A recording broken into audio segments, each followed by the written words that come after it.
Hello,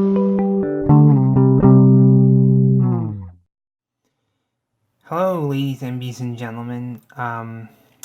This week's topic is Slacktivism. And I don't really think Slacktivism is a thing. I think Slacktivism is, or Slacktivist is a label people give other people to shame them because they are doing a type of activism that they think is too easy.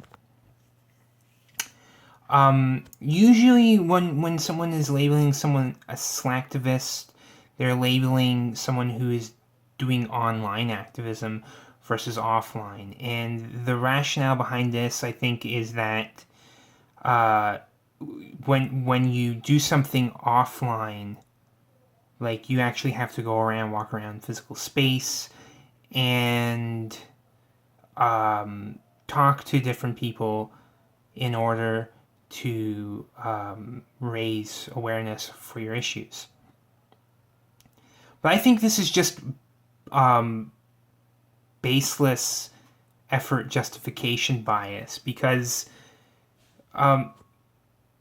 there's nothing to suggest that having to put forth more effort to reach people is in any way better or like superior to being able to reach people a much larger audience almost automatically when you do it online. So I don't really see I don't see the justification behind saying that offline activism is somehow easier. I think it's just baseless effort justification bias.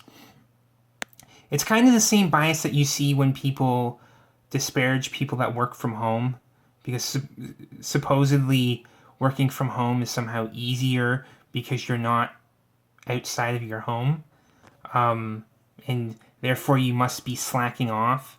It's the same thing.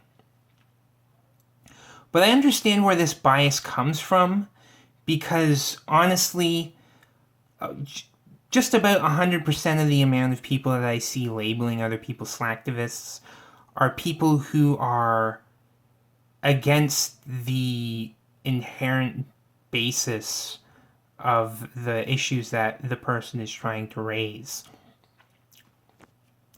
And it's in the label or the person labeling the other person slacktivist, it's in that person's best interest for them to have a much more difficult time reaching an audience.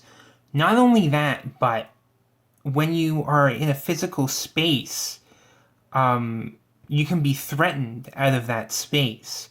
Like you see the amount of harassment people get offline. Imagine taking that, or I mean online. Imagine taking that offline. It's much easier to threaten someone out of a physical space than it is in a like online digital space because online you have options. You have the option to disable comments, you have the option to disable ratings, you have the option to block people, so you can limit people's ability to access you online. You can't do that offline. So there is a better chance of people being able to threaten you out of your space where you're doing activism, or even threaten you into not doing activism at all, threatening you essentially into shutting the hell up, which you can't do to people online. Well, you can kind of if you dogpile them enough, you can, but like it's not as easy to do online as it is offline. And I think that's the reason why people hate slacktivism or online activism, because like it's not like the good old days when you could like hose people down or sick dogs on them when they're doing their activism. Like you can't do that online. Not like people would do it offline, but I mean that's usually the image that people are trying to build when they're saying offline activism is better. Is look at these people, look at all the horrible things they had to go through when they did their activism. which doesn't really make it superior in itself. It just means that, hey, we value this more because these people went through a lot of crap, which is a bias that needs to be examined in itself. But whatever.